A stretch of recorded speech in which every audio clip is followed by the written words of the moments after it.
नमो बुद्धाय. आज मी आपल्यासमोर भगवान गौतम बुद्धांचे जीवन अगदी सोप्या भाषेत सांगणार आहे.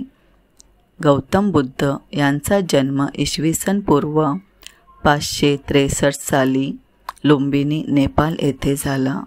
त्यांचे बालपण राजघराण्यात गेले आणि त्यांचे मूळ नाव सिद्धार्थ होते. वयाच्या 29व्या वर्षी त्यांनी सर्व ऐश्वर्य आणि संसार त्यागला. त्यांनी जंगलात जाऊन ध्यान आणि तपश्चर्या केली. अखेरीस 35व्या वर्षी त्यांना ज्ञानप्राप्ती झाली आणि ते बुद्ध झाले.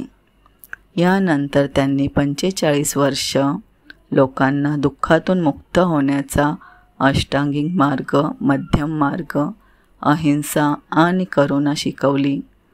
त्यांचे निधन 80व्या वर्षी म्हणजेच इसवी पूर्व 483 साली कुशीनगर येथे झाले. पण त्यांचे विचार आणि तत्त्वज्ञान आजही जगभरात प्रेरणा देत आहेत. जय भीम. नमो बुद्धाय.